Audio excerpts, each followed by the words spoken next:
우리 집에 이 필규 보살님 책 받아가세요.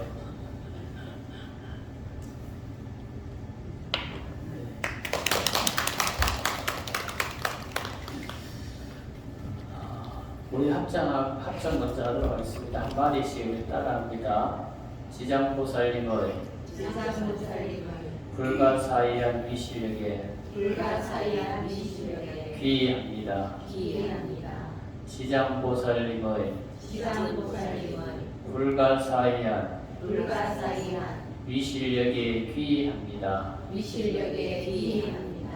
지장보살님의 불가사의한 미실력에 귀의합니다.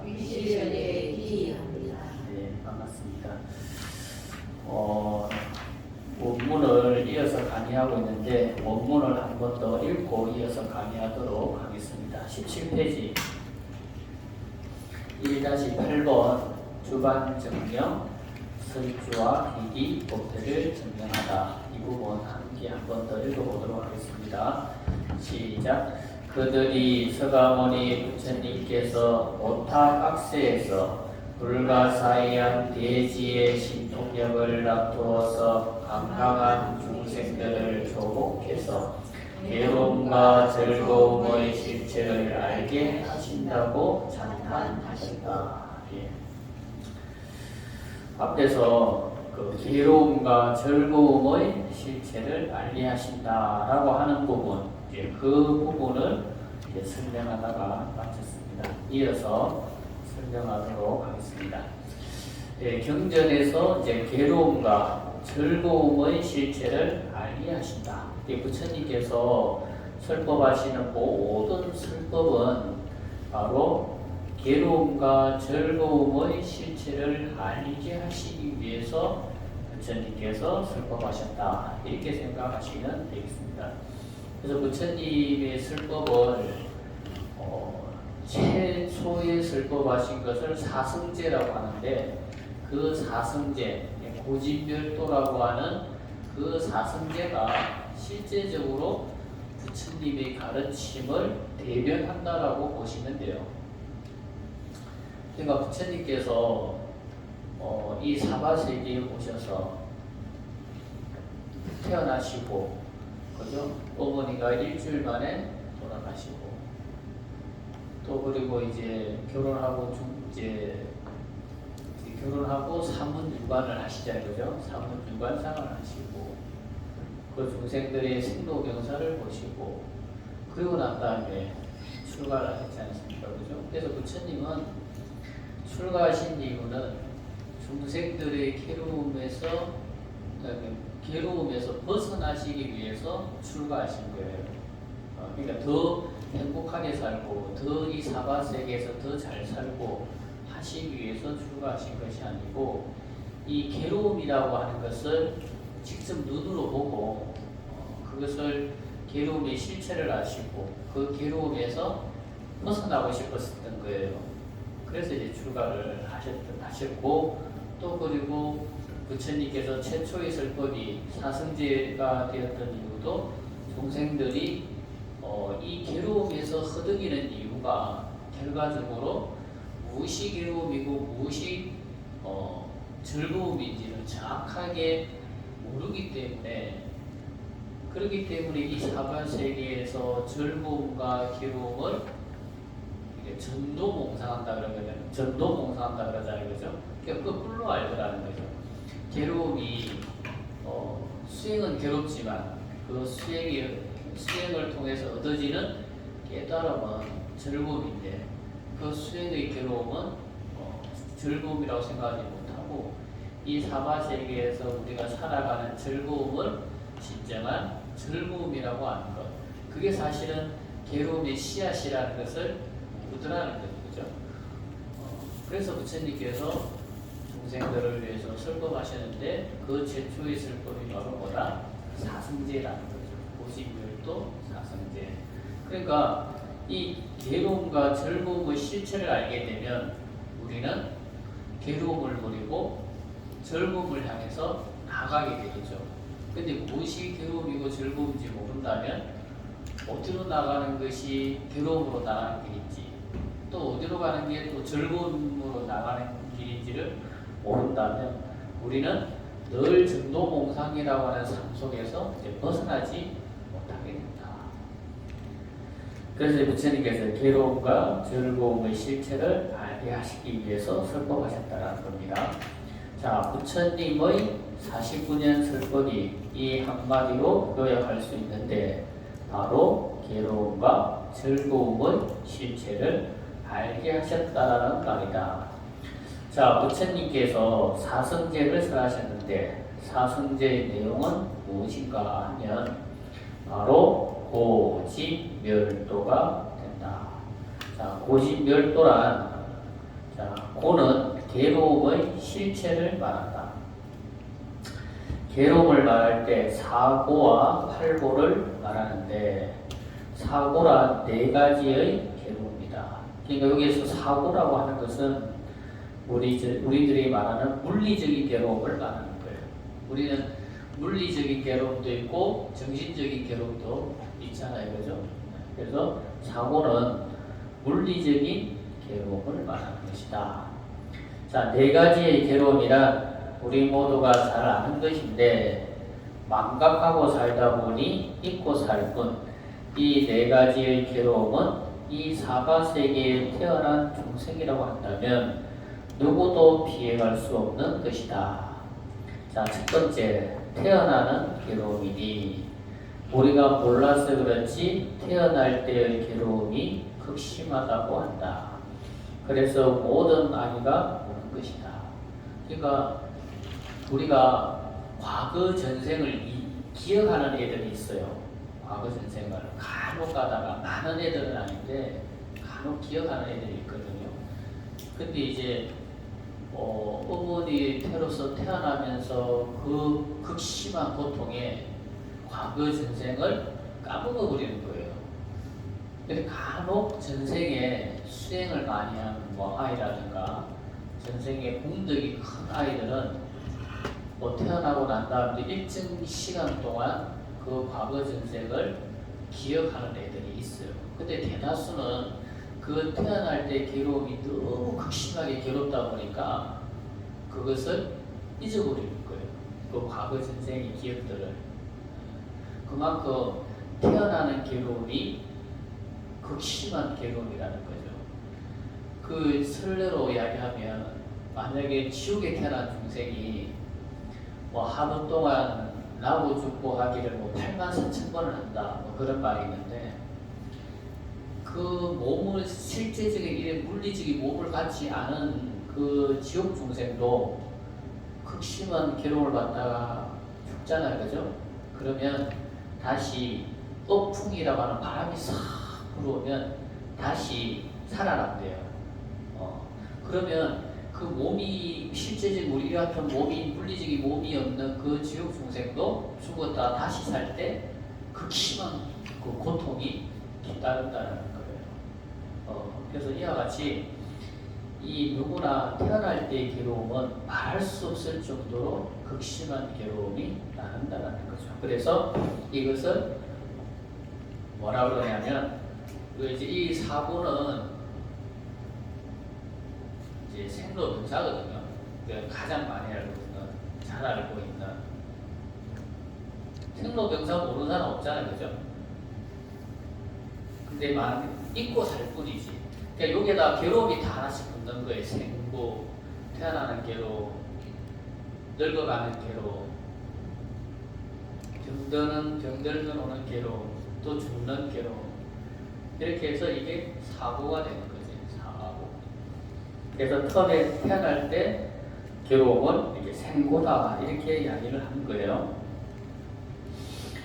자, 두 번째 이제 노래 가사 보면 그죠? 고장난 벽시계는 멈추었는데 저 세월은 고장도 없네 라고 하듯이 이 시간은 우리를 기다려주지 않는다는 거죠. 시간은 무상해서 어느덧 늙는 괴로움을 당하게 된다. 그래서 이 늙어가는 괴로움, 그게 이제 시간에 의해서 늙어가는 거잖아요, 그죠? 그래서 시간에 의해서 늙어가는데 그 시간을 옛날 그 경전에서는 뭐라고 하냐면 이 늙어가는 건 시간에 의해서 늙어가는 거잖아요. 시간. 이 시간을 뭐라 하냐 무상살기라고 해요.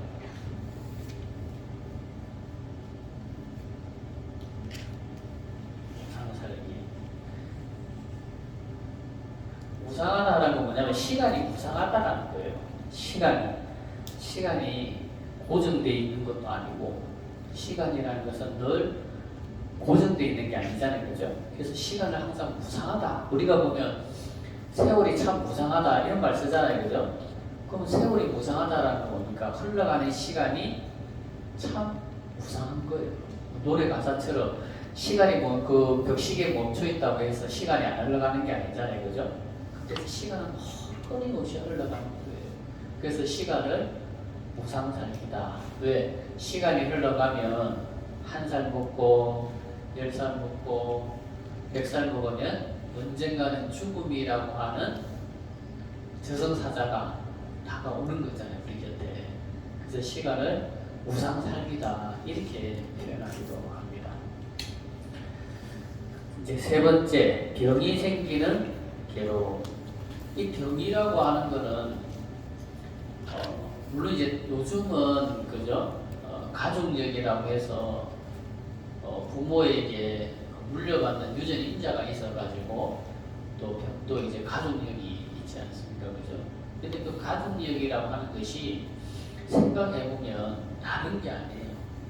부모가 생활하던 생활 습관, 식습관, 생활 습관이 그 자식에게 그대로 이어지는 거예요. 그러니까 부모가 어떤 병을 가지고 있는데 그 병의 생활 방식과 식습관을 그 자녀가 그대로 따라하는 거죠. 그냥 그대로 따라하니까 자동적으로 부모가 가지고 있는 병과 같은 것이 또 생길 수밖에 없는 거예요. 그래서 우리는 그걸 다른 말로 업장이다. 업력 때문에 생기는 병이다. 이렇게 이야기를 하는 거죠. 그래서 이 병이라고 하는 것은 이제 그렇게 생기는 병이 있고 또 하나는 또 근심과 걱정 이런 것이 또 깊어지면 또 그것 때문에 또 병이 생기기도 하는 거예요. 그래서 병은 다양한 어떤 특정한 하나 때문에 생긴 것은 아니지만 그래도 병의 대부분은 우리가 눈에 보이지 않는 업력과 업장과 밀접한 관계를 가지고 있다. 이렇게 보면 되겠어요. 네 번째, 태어나면 누구나 죽는 괴로움이다. 그러니까 이 괴로움은 그저 누구나 다 가지고 있는 거예요. 이 생로병사. 그런데 이 생로병사의 괴로움은 인간으로 태어났다고 한다면 모르는 사람이 없어요. 다 알지. 그렇지만 늘 우리는 잊고 사는 거예요. 늘 망각하고 살고 잊고 살고 1000년 살 것 같고 1000년 살 것처럼 우리는 다 그렇게 살아가고 있거든요. 그런데 나이 먹고 뒤돌아보면 금방 이제 죽음이라고 하는 저 무상살기가 우리 곁에 다가오게 되는 겁니다. 그래서 이 괴로움의 실체를 알아야 우리가 수행이라는 것을 하게 되는 거예요. 기도라는 것을 하게 되는 거고, 만약에 괴로움이 없고 즐거움만 있다 그러면 우리가 기도할 일도 없고 그 괴로움에서 벗어나기 위해서 수행을 할 일도 없는 거죠. 그런데 이 사바세계는 기본적으로 괴로움이 가득한 세계다. 지금 우리가 일제 치하를 거치고 유교를 거치고 또 보릿고개를 거치고 지금 도시화된 삶을 그리고 핵가제화된 삶을 살면서 그래도 물질적으로 넉넉하니까 행복한 것 같지만 사실 이 행복이 무너지는 것은 정말 한순간이에요. 그렇기 때문에 사실 늘 죽음이라고 하는 것이 항상 뒤돌아보면 바로 내 뒤에 와 있는 것처럼 사실 생각하고 살아야 되는 거예요. 우리는 앞에 있는 행복만 바라보려 그러지 내 뒤에 와 있는 죽음이라고 하는 무상 살기는 늘 생각 안 하잖아요, 그죠? 그런데 한번 되돌아보면 죽음이라는 것이 바로 내 뒤에 와 있다라는 걸 생각하면 1분 1초도 그죠? 아깝고 1분 1초도 정말 부지런하고 진실하고 그죠? 열심히 살아야 되겠다 이런 생각이 아마 저절로 아마 일어날 거예요. 그래서 늘 그렇게 뒤돌아보면서 앞으로 나아가야 어떻게 보면 후회 없는 삶을 살 수 있다. 자, 그 다음 이제 8고. 8고는 이 네 가지에서 다시 네 가지를 더하면 8고라고 해요. 이 8고는 어떻게 보면 저 네 가지가 물리적인 괴로움이라고 한다면 이 8고는 좀 정신적인 괴로움에 가까워. 정신적인 괴로움. 이 다섯 번째는 뭐냐면 무부득고라고 해요. 이거는 내가 좋아하는 것을 가지고 싶은데 가질 수 없을 때 생기는 괴로움. 내가 얻고 싶은 게 있는데 그것이 얻어지지 않으면 괴로움이 따라오는 거예요. 그러니까 이거는 뭡니까? 정신적인 괴로움이다. 이제 오음승고는 마지막에 설명할게요. 그 다음에 일곱 번째는 뭐냐면 원정해고. 이 원정해고는 뭐냐? 내가 원수나 미워하는 사람과 함께 사는 괴로움. 그런 사람 늘 보게 되는 괴로움. 그런 사람과 직장 생활을 같이 해야 된다거나, 그런 사람이 내 동네에 있다거나, 그런 사람이 내 이웃에 있다거나, 또 그런 사람이 내 일가 친척 중에 있다. 그러면 얼마나 괴롭겠어요, 그죠? 가족 중에 있을 수도 있어요. 그래서 원정이고, 그 다음에 여덟 번째, 이제 그 반대인 예별이고, 내가 사랑하는 사람과 내가 좋아하는 사람과 이별하는 괴로움. 그러니까 원정예고도 마찬가지고 예별이고도 마찬가지고 무부득고도 마찬가지고, 이것을 정신적인 괴로움이라고 이야기하는 것은 이것이 일정하게 다 똑같이 작용하는 것은 아니기 때문에, 어떤 사람은 부부득고가 없는 사람도 있어. 내가 원하고 바라는데 안 이루어지면 안 이루어졌다고 괴로워하는 사람도 있겠지만, 안 이루어졌다고 해서 괴로워하는 사람도 있지만, 반대로 그것을 얻기 위해서 더 노력하는 사람들도 있을 수 있잖아요, 그죠? 그렇기 때문에 이것은 똑같이 작용하는 것은 아니에요. 그 원정해고도 내가 미워하는 마음 없으면 원정해고도 없잖아요, 그죠? 내가 미워하는 마음이 있으니까 원정해고도 있는 거예요. 예별이고도 내가 특별히 내가 사랑하고 미워하는 마음이 없으면 예별이고라고 하는 것도 똑같이 작용되는 건 아니에요. 그러니까 이것은 사람마다 조금씩 다 강도의 차이와 조금씩의 다 차이가 있을 수밖에 없는 거예요. 그래서 그 정신적인 괴로움이라고 하는 것은 강도나 종류라든가 사례라든가 이렇게 다 다르기 때문에 정신적인 괴로움이라고 하는 거고, 그리고 그렇다고 하더라도 괴로움이 수반되지 않는 것은 아니기 때문에, 그렇기 때문에 괴로움이다 이렇게 이야기를 하는 거예요. 자, 이 오음승고, 이 오음승고는 상당히 좀 어렵고 복잡한 거예요.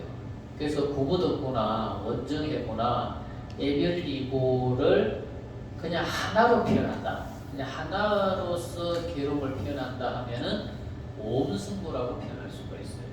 오음승고. 그러니까 이 오음승고가 앞에 구부득고라든가 원정해고라든가 예별이고라고 하는 것, 그 세 가지를 다 포함한다라고 볼 수가 있어요. 그럼 오음이라는 게 뭔지를 한번 봐야 돼요. 오음이라고 하는 것은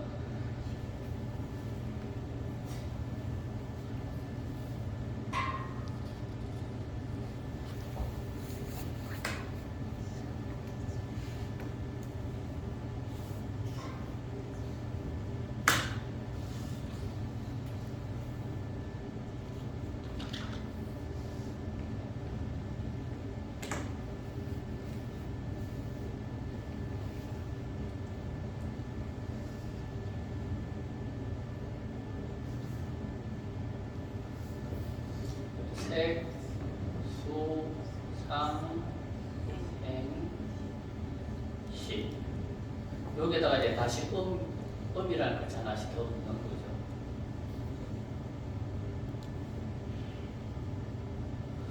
다른 말 할 때 on이라 하기도 해요.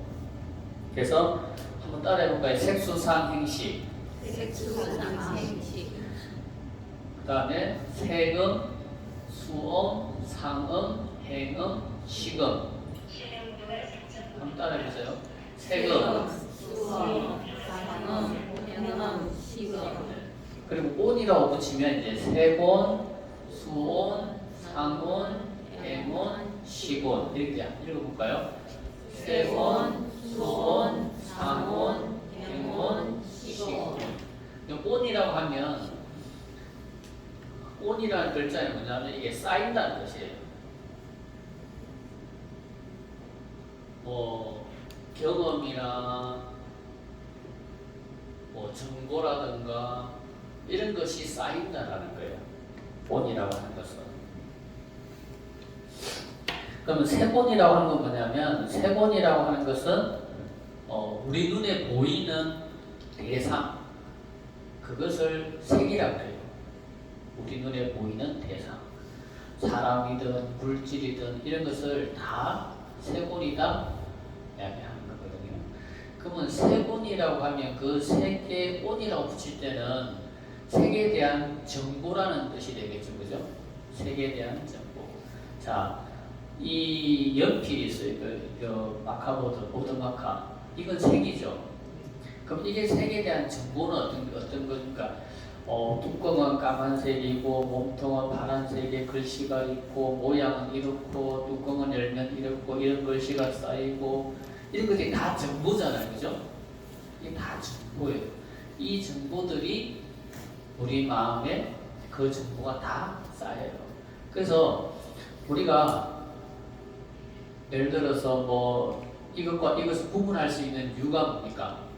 이것에 대한 정보가 있고 이것에 대한 정보가 있으니까 이것과 이것을 구분할 수 있는 거예요. 만약 이거에 대한 정보가 없고 이거에 대한 정보가 없으면 구분을 못해. 그죠? 애들한테 만약에 이것을 이야기해서 가져오라 그러면 못 가져오는 이유는 뭐예요? 정보가 없거든, 걔가. 정보가 없으니까 못 가져오는 거예요. 근데 정보가 있으면 가져올 수 있죠. 이것도 가질 수 있고 이것도 가질 수 있고. 그러니까 애기들이 항상 보면은 우리가 그 애기들이 어릴 때 뭐 항상 뜨거운 거를 만지는 경우가 있고 뭘 만지잖아, 그죠? 그런데 그거를 왜 만져요? 그에 대한 정보가 없으니까 아직은 지식적인 정보가 쌓일 수 없다 보니까 이 몸으로서 뭘 만져가지고 아는 거예요. 이것은 뜨겁다는 걸 알고 뭐 차다라는 걸 알고 뭐 이런 걸 아는 거죠. 그래서 색이라고 하는 것은 우리 눈에 보이는 모든 것이지만 그 모든 것에는 다 정보라는 게 있어요. 근데 그 정보라는 것이 항상 우리 마음에 쌓이는 거예요. 그러니까 이 색수상행식인데 이 네 가지가 사실은 이것과 항상 같이 해요. 식이라고 하는 것이. 그러니까 색에 대한 정보가 있으면 이 색에 대한 정보가 우리 마음에 뭐예요? 저장이 되는 거예요. 저장. 만약 저장이 안 되면 바보가 왜 바보라 그래? 봐도 그걸 구분을 못하고 그에 대한 정보가 안 쌓이니까 우리가 바보다 그러잖아요, 그죠? 그러니까 바보와 일반적인 사람은 정보를 기억하고 기억 못하고 하는 차이에서 바보, 안 바보가 생기는 거예요. 이 식이라고 하는 것은 보면 이제 뭐 이 시계도 보면 이제 제6식이라는 것이 제6식이라는 것이 있고 뭐 또 제7식이라는 게 있고 제8식이라는 게 있는데 이 제8식이 뭐냐면 다른 말로 그러면 무몰식이라고 해요. 무몰식. 이 무몰식이라는 게 뭐냐면 한 번 저장이 되면 안 잊어버리고 우리 아래아식 속에 마음속에 항상 그게 딱 저장이 되어 있다라는 거예요. 우리가 봐도 기억 못하는 거는 내가 제6식이라고 하는 놈이 그것을 기억을 못할 뿐 제8식이라고 하는 아래아식 속에는 저 색에 대한 정보가 다 저장이 되어 있는 거예요. 우리 마음에. 그럼 이제 색이라는 것은 이제 그런 뜻이고, 수라고 하는 것은 뭐냐면 이 외부 대상을 딱 보게 되면 외부 대상에 대해서 받는 뭐가 있어요? 느낌이 있다라는 거예요. 느낌. 그러니까 사람을 보면 사람에 대한 느낌이 있고, 뭐 연필이면 연필에 대한 느낌이 있고, 뭐 옷이면 옷에 대한 느낌이 있고, 우리가 뭘 보든 간에 그 색, 모든 눈에 보이는 그 색에 대한 정보에 대해서 우리는 다 느낌을 받아요. 느낌. 어떤 사람은 저거 보고 좋다는 느낌, 어떤 사람은 나는 별로다라고 하는 느낌, 또 어떤 사람은 난 잘 모르겠다. 뭐가 좋은지, 저게 좋은지, 이게 좋은지 잘 모르겠다 하는 이런 느낌들이 있는 거예요. 그래서 수라고 하는 것은 그런 대상에 대한 느낌이 있는데, 그 느낌을 대체로 이야기하면 세 가지가 돼요. 세 가지. 뭐냐면 이제 고락사라고요. 한번 따라해볼까요? 고락사. 고락사. 네. 고라고 하는 건 뭐냐면 원래 괴롭다는 뜻이고, 락이라고 하는 것은 즐겁다는 뜻이고, 사라고 하는 것은 이것도 아니고 저것도 아닌 느낌인데, 그러니까 우리가 뭘 하나 보면 이 볼펜을 보더라도, 이 보드마카를 보더라도 좋다, 뭐 별로다, 난 뭐 좋은지도 안 좋은지 모르겠다 하는 게 있잖아요. 그죠? 느낌, 세 가지 느낌을 나눌 수가 있어요. 그러니까 우리가 대상을 보면 뭐든지 한 세 가지 정도로 나눌 수가 있는 거예요. 좋다고 이야기하는 사람, 싫다고 이야기하는 사람, 나는 잘 모르겠다라고 이야기하는 사람, 이게 세 가지 정도로 분류할 수가 있어요. 그래서 이 고락사의 느낌이 일어나요. 그러면 그에 대한 정보가 또 식이라고 하는 것에 또 이게 고스란히 이렇게 정보가 쌓이는 거예요. 그래서 이 식이라고 하는 것에 뭐 색에 대한 정보, 수에 대한 정보, 상에 대한 정보가 요 안에 다 쌓여 있는 거예요. 그럼 이제 그런 느낌이 있고, 상이라고 하는 건 뭐냐면, 상은 이제 뭐 좋다, 별로다, 뭐 그저 그렇다 하는 느낌에, 이 상이라고 하는 것은 여기서 하나 더 못해지는, 이제 내 감정이 딱 결탁이 되는 거예요. 내 생각이 그게 결탁이 되는 거예요. 그러면 이제 좋다, 나쁘다, 싫다, 아니다, 뭐 옳다, 그러다 하는 이런 분별하는 생각들이 일어나게 되는 거예요. 느낌을 받으면 그 느낌에 내 생각을 못하는 거지. 그게 상이에요. 그러니까 분별하는 마음이 일어나요. 그럼 이 분별하는 상이 또 마음에 저장이 되는데, 이 분별하는 상은 항상 무엇과 연관이 있냐면 우리의 언어와 연결되어 있어요. 그러니까 생각은 말이에요. 생각은 말이에요. 말은 그 사람의 생각이에요. 그러니까 생각과 말은 이렇게 연결되어 있거든요. 그러면 느낌을 딱 받아. 그러면 그걸 이야기를 하잖아요. 그죠? 나는 좋다, 싫다, 별로다, 어떻다, 저렇다. 이야기를 하잖아요. 그죠? 그게 상이, 생각이 말로 나오는 거예요. 언어로. 그래서 그게 또 말을 하면 그런 개념들이 또 정보가 돼가지고 우리 마음에 또 저장이 되는 거예요. 그리고 난 다음에 행위라고 하는 것은 뭐냐? 행위라고 하는 것은 그 상에 대해서 일어나는 어떤 의지적인 행동, 예를 들어 충동 구매 같은 거 있잖아요, 그죠? 딱 봤는데 홈쇼핑에서 광고하는 걸 딱 봤어. 그 홈쇼핑 막 광고하는 건 색이야, 그죠? 거기서 보이는 상품들은 뭐예요? 상품들은 색이거든. 그 상품을 설명하는 호스트들의 말을 딱 듣고, 느낌이 쫙 오잖아요. 말하기 전에 느낌이 쫙 오잖아요. 뭐 사고 싶다는 느낌, 뭐 생각이 이렇게 쫙 오잖아요, 그죠? 그러면 뭐 소재가 좋다든가 어떻다든가 저렇다든가 이런 이제 생각이 일어나는 거죠. 그러면 어찌 돼요? 그러면 행위라고 하는 것은 행동이거든. 의지적인 행동.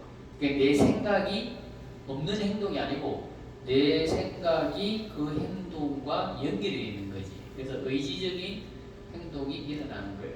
그러면 어떻게 됩니까? 구매를 한다거나 또 아니면은 구매를 안 한다거나 하는 이런 의지적인 행동이 일어나는 거예요. 그게 행위예요. 그럼 그것도 경험이죠. 우리가 어떤 내가 말하고 행동하고 이런 것들이 다 경험이에요. 이런 것들이 정보들이 시계라고 하는 것에 다 쌓이는 거예요. 그럼 이게 색에 대한 정보, 수에 대한 정보, 상이라는 정보가 시계라고 하는 것에 쌓이면 이 시기라는 것이 그것을 뭡니까? 종합적으로 분석해가지고 말을 할 것인지 행동을 할 것인지 하는 것을 결정해가지고 하게 되는 거예요. 그래서 우리가 텔레비 광고 같은 거 짧은 광고인데 딱 보면 어찌 돼요? 눈으로 한번 보면 그것이 정보가 딱 마음에 쌓여 있다가 어떤 상에 딱 부딪히면 그때 봤던 정보가 탁 튀어나오는 거지. 그러면 그걸 사게 되는 거예요. 그러니까 정보가 없는 걸 사는 게 아니고 뭐예요? 내 마음에 저장된 정보가 있으면 그걸 먼저 우선적으로 사게 되는 거지. 우선적으로. 그래서 색, 수, 상, 행, 식이라고 하는 이 5가지를 오음이라고 그러고 이 오음이 우리 마음에 정보가 쌓이고 쌓이면 쌓일수록 그것들이 다 우리가 살아가는데 전도몽상으로 작용이 되면 괴로움으로써 작용하는 거예요. 그래서 부처님 제자들 중에 아란이라는 제자들이 있잖아요. 그죠? 우리 법화경에도 서품에 보면 아란이라는 이름이 나오는데 아란이 되면 이 아란들은 항상 그 수행을 해서 얻어지는 게 뭐냐면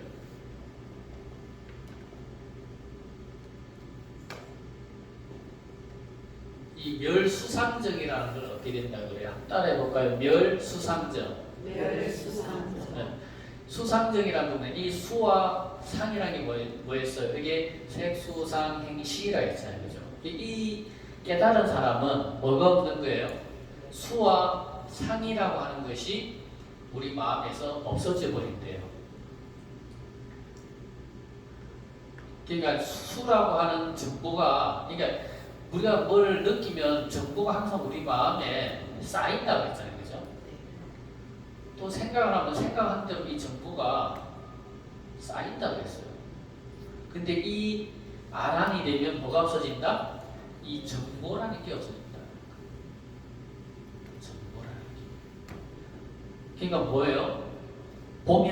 대상을 보면 보는 것으로만 인식하는 거지. 그 보는 대상의 느낌과 생각과 이것을 어떻게 한다? 뭡니까? 생각을 일으키지 않는 거예요. 그 사람을 보면 그 사람이지. 그 사람에 대해서 느낌이 일으키지 않고 그 사람에 대해서 해석을 안 붙이는 거예요. 뭐 좋다 나쁘다. 그러면 그 사람 때문에 내가 미워하거나 좋아할 수 있는 마음이 없어지는 거예요. 그러니까 깨달은 도인이 되면 수와 상이라는 것이 없기 때문에 대상을 보고 그냥 인식하고 그냥 행동할 뿐, 그것에 대해서 감정을 일으키고 생각을 덧붙이고 하는 마음들이 안 일어나니까 항상 마음이 평온하고 항상 마음이 즐거운 거죠. 그러니까 대상에 의해서 일어나는 희도애락이라고 하는 것이 일어날 수가 없는 거예요. 그러니까 항상 마음이 명경지수처럼 항상 밝고 고요하고 깨끗한 거예요. 근데 우리는 이 뭐예요? 항상 이 정보, 이 색에 대한 정보, 수에 대한 정보, 상에 대한 정보, 행에 대한 정보들이 쌓여가지고 이것들이 항상 우리가 살아가는데 뭐로 작용한다? 괴로움으로 작용한다라는 거예요. 괴로움으로. 안 보면 견물생심이라고, 안 보면 다행인데 보고 나면 사고 싶고, 그죠? 못 사면 못 가지면 괴롭고 하는 마음들이 일어나는 거예요. 그래서 오음승고라고 하는 것이 괴로움이라고 하는 이유가 거기 있는 거예요. 그래서 신신명 그때 삼보사에서 강의할 때 신신명 첫 구절이 뭐라 했습니까? 한번 따라해 볼까요? 지도문안이요 지도문안이요 유형간택이라. 그러니까 지극한 도라는 것은 어려운 게 아니에요. 지극한 도라고 하는 것은 가장 쉬운 거지만 뭐다? 이 유형간택, 좋아하고 싫어하는 마음 때문에 우리가 도가 어려운 거지, 이 도라고 하는 것에서 우리가 좋아하는 마음, 싫어하는 마음만 일으키지 않고 그것만 일으키지 않을 수만 있다면 우리는 어떠한 사람 때문에 괴로움을 받는다거나 어떠한 대상 때문에 괴로움을 받는다거나 하는 일이 전혀 없는 거예요.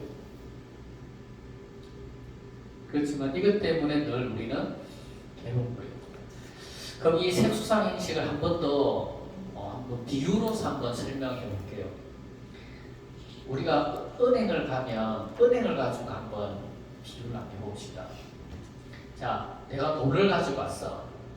은행에 저금을 하려고 돈을 이걸 세 개라고 해봅시다. 돈을 세 개라고. 그 은행에 가서 그 이제 은행원한테 돈을 탁 줘. 그럼 은행원이 그 돈을 탁 받잖아요, 그죠? 그럼 색은 돈은 세 개라고 했어요. 색은 이제 돈이고, 그럼 그걸 손으로 딱 잡아요. 그러면 이걸 뭐라고 할까? 이걸 수라고 합시다. 수. 그리고 그러면 손으로 돈을 세를 때 그냥 돈을 손으로 막 세르면 10장인지 100장인지 모르잖아. 그죠? 그러면 딱 잡고 난 다음에 이걸 손을 수라고 하는 이유는 뭐냐면 수라고 하는 것은 느낌이잖아.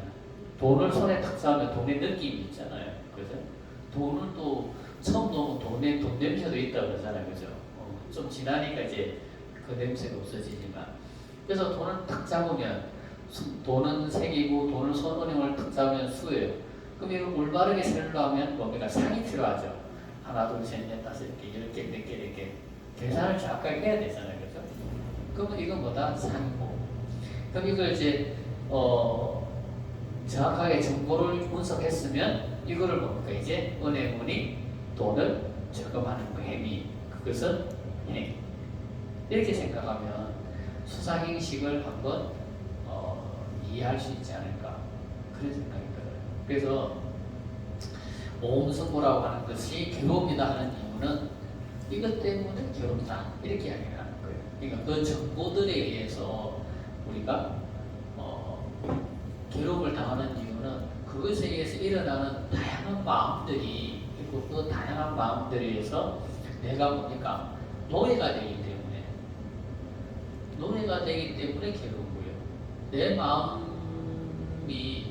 내 마음에서 내가 괴로운 이유는 내가 주의되어서 내 마음을 이렇게 하고 저렇게 하고 주의되어서 내 마음을 이렇게 굴려야 되는데, 반대로 내 마음에 내가 뭡니까? 노예가 돼가지고 굴림을 당하는 거예요. 그렇기 때문에 괴로움이라는 것이 생겨나는 거다. 그래서 오음승고. 이렇게 보면은 가장 우리가 잘 알고 잘 알아야 되는 게 뭐고, 오음승고라고 하는 것이 왜 괴로움인지를 잘 알아야지만이 진짜 괴로움에서 사실은 벗어날 수가 있는 거예요. 그래서 이게 부처님은 이렇게 생로병사와 구구득고라고 하는 이 사고팔구를 중생들이 정확하게 알아야 이 괴로움에서 벗어나기 위한 노력을 하게 된다. 이렇게 봐서 부처님께서 사성제를 먼저 설하시게 됐다라는 거죠. 그래서 그 사성제는 고집열도가 됐다. 이어서 앞의 고제에 이어서 직제를 이제 설명하겠다. 자, 고제가 괴로움의 실체였다고 한다면 이제는 집제는 괴로움의 원인을 설명하는 것이다. 괴로움의 원인은 가래라고 하는데 가래란 감각적 욕망을 담아는 것이다. 그러니까 감각적 욕망이라는 것은 내가 좋아하는 것에 집착해서 그것을 갈구하는 마음이 일어난다는 거예요. 갈구하는 마음이. 자, 욕망이 집착으로 확장되고 또 집착은 가래로 고착되면서 삶이 괴로워지는 것이다. 자, 이처럼 가래는 끊임없이 갈구하는 것이다. 예를 들면 술에 집착하면 이 집착이 끊임없는 갈구를 통해서 알코올 중독이라는 증상으로 나타나게 되는 것이다.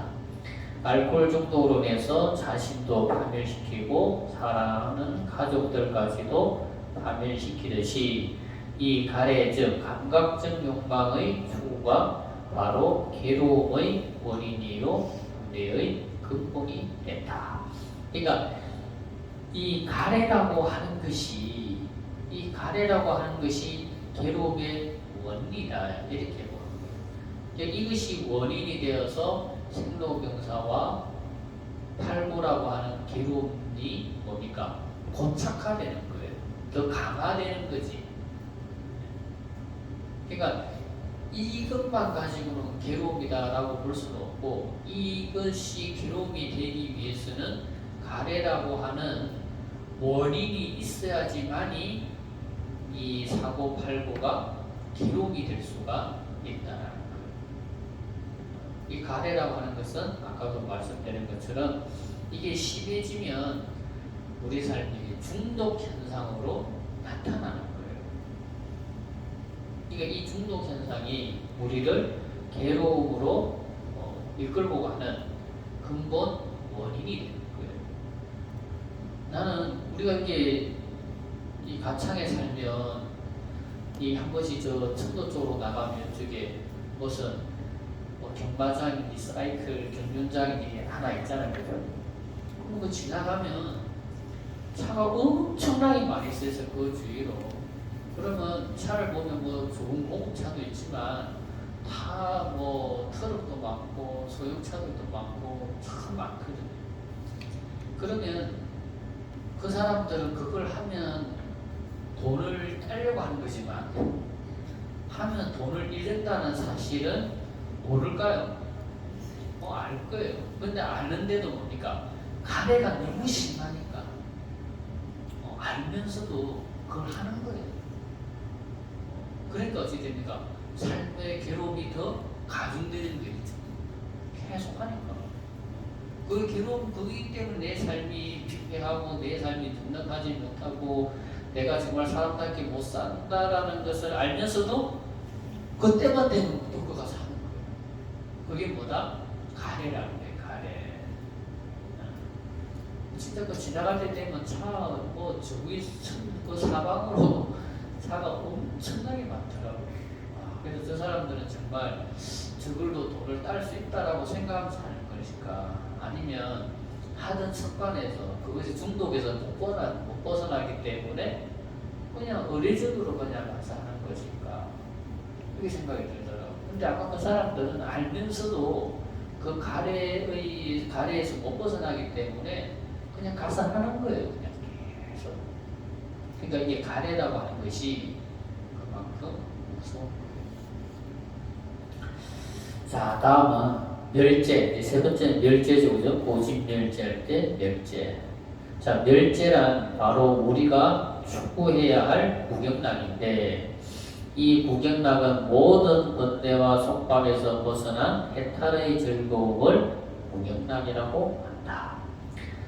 멸이란 우리를 힘들게 했던 가래로부터 완전히 벗어난 것을 말한다. 그래서 법화경에서는 부처님의 불지혜라고 하잖아요. 부처님의 지혜.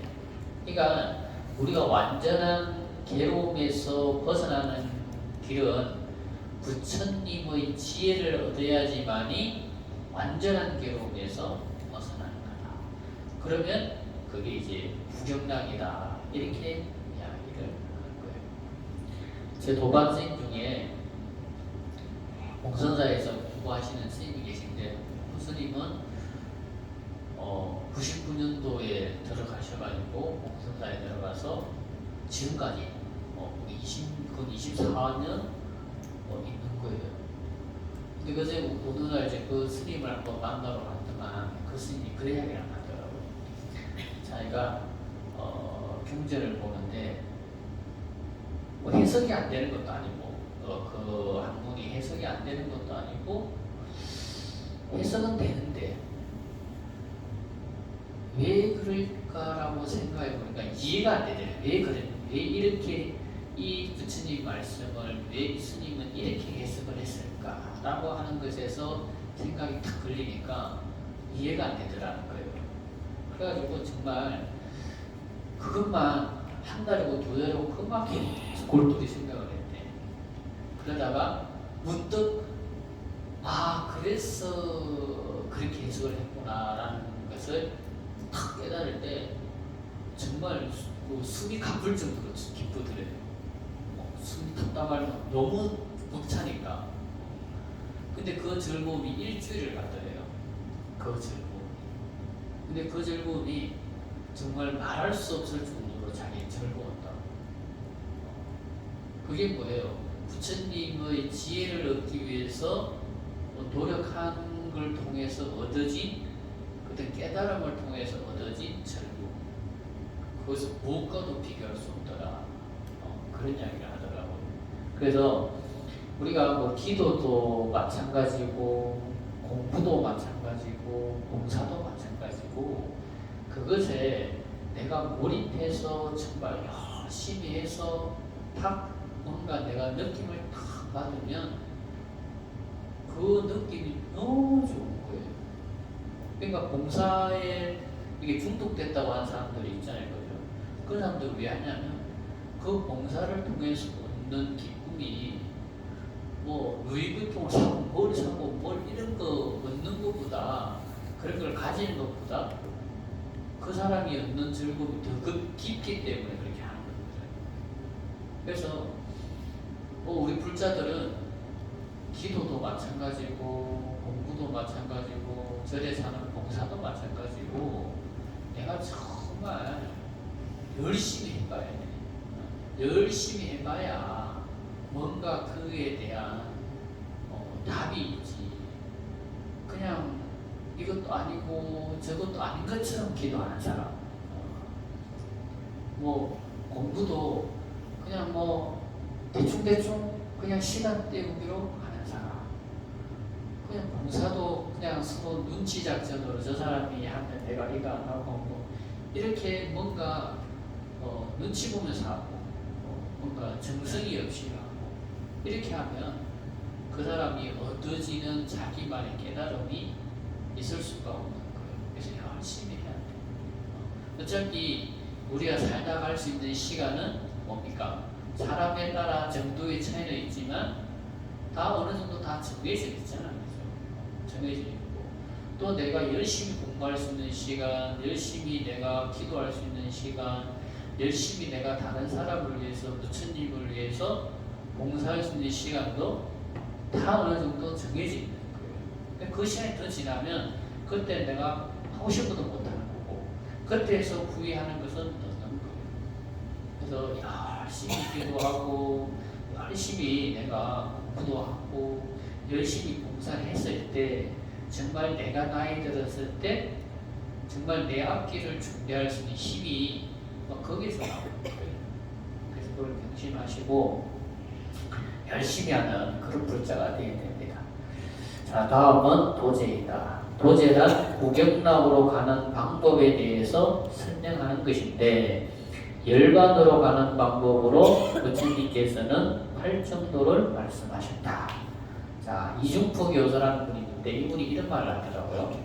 자, 길이라는 것은 가기 위한 것이지 알기 위한 것이 아닙니다. 아무리 잘 알아도 가지 않으면 목적지에 도달할 수가 없습니다. 8정도는 이러한 길입니다. 길을 따라가면 열반에 도달하게 됩니다. 라고 했다. 이제 8정도를 배워서 이 길을 따라가 보도록 하자. 자, 그러니까 우리가 도라고 하는 것은 우리가 도인 이러잖아요, 그죠? 도인이라는 그 도인은 뭘 가지고 이야기하느냐? 그 사람은 우리가 안 가본 길을 먼저 가본 사람이에요. 그리고 그 길의 끝에 도달해본 사람이에요. 그 사람을 도인이라고 그러는 거예요. 우리가 가보지 않은 길을 그 사람도 안 가봤다? 그럼 그 사람 도인이 아니고, 내가 가다가 나도 가고 그 사람도 가다가 그 사람도 중간에 포기하고 나도 포기한 길이라면 그 사람 도인이 아닐 거예요. 그러니까 길이라고 있으면 그 길의 끝까지 가봐야 되는 거예요. 우리 법화경 법사품에 보면 그런 말 나오잖아요. 어떤 사람이 우물을 팔기 위해서 우물을 파면 마른 흙이 놓으면 아직 수원지가 멀었구나. 그래서 그리고 계속 끊임없이 하다 보면 진흙이 놓으면 이제 수원지가 멀지 않았겠구나. 그러다가 척척한 물이 놓으면 이제 수원지가 가까워졌구나. 그런 걸 알 수가 있다고 그랬잖아요, 그죠? 그러면 끝까지 한번 판 거를 끝까지 파본 사람만이 그 수원지에 도달할 수가 있는 거예요. 안 파본 사람은 수원지에 도달할 수가 없는 거야. 그죠? 그렇듯이 도라고 하는 것도 마찬가지예요. 내가 도라고 하는 길을 밟았으면, 수행이라고 하는 길에 접어들었으면, 길이 가다가 막히면 없으면 길을 만들어서라도 가고, 가다가 이 은산철벽을 만나면 그 절벽을 만나면 못 갈 것 같아요. 그것도 갈 수가 있어요. 어떻게 가느냐? 부처님이 미실력으로서 그것을 뛰어넘고 가는 거예요. 그러니까 한번 길을 가기 시작했다면 끝까지 가봐야 돼. 중간에 포기하고 중간에 그만둬서는 안 돼요. 제 아는 보살님 한 분 계신데, 그 보살님 큰아들이 나하고 성명이 이름이 똑같아. 성명이. 그래가지고 맨날 그 아들 잘 있냐고 내가 맨날 물어보고 그랬거든요. 근데 그 아들이 한양 공대를 가려고 공부를 했는데, 그러니까 그 5, 6년, 그 30년 전에 30년 다 돼가죠. 근데 그 아들이 공부를 열심히 하는데, 엄마도 열심히 기도를 할 거 아니에요, 그죠? 엄마도 열심히 기도했어요. 그런데 시험을 딱 치고 난 다음에 아들이 조금 뭔가 자기 마음에 시험이 좀 만족스럽지가 않았어. 아들이 시험을 치기 전에 좀 자기 마음 좀 만족스럽다고 그래 하더래요.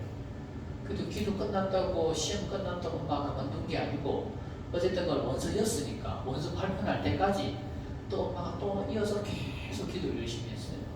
근데 그 보살님 말씀이 워낙 꿈을 꾸는데 꿈에 길을 가다 보니까 진짜 저길 안 떨어지가 팍 있더래요.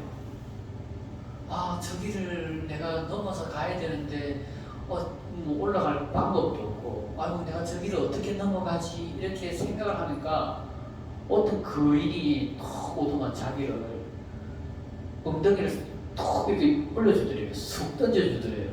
근데 몸이 정말 샌들처럼 가볍게 싹 날아가가지고 탁 내려앉았다는 거예요. 그리고 꿈을 탁 깼대. 깨어나니까 우리 아들이 뭔가 어려움은 있겠지만 아들이 원하는 대학에 가겠구나, 그 생각이 탁 들더래요. 근데 아니야 다를까 아들이 진짜 이렇게 하더만 그래도 한양공대를 들어가더라고요. 그처럼 열심히 기도하면 가다가도 길이 없어서 못 갈 것 같아도 그 길도 부처님 앞으로 다 넘어갈 수 있는 거예요. 그 법화경 법사품에 보면 뒤에 가면 꿈 이야기가 나오잖아요, 그죠? 꿈 이야기가 나와요. 그 꿈 이야기가 뭐냐? 수행을 하게 되면 그런 좋은 꿈을 꾸게 된다는 거예요. 부처님 감피를 받는 꿈을 꾸게 된다는 거예요. 그렇기 때문에 우리 불자들은 뭔가를 시작을 했다면 그 끝까지 갈 수 있는 그런 굳건한 심지, 그 지장보살님 같은 그런 원력, 그런 게 있어야 돼요. 알겠죠? 네. 그럼 우리 한 10분 쉬었다가 이어서 강의 시작하도록 하겠습니다.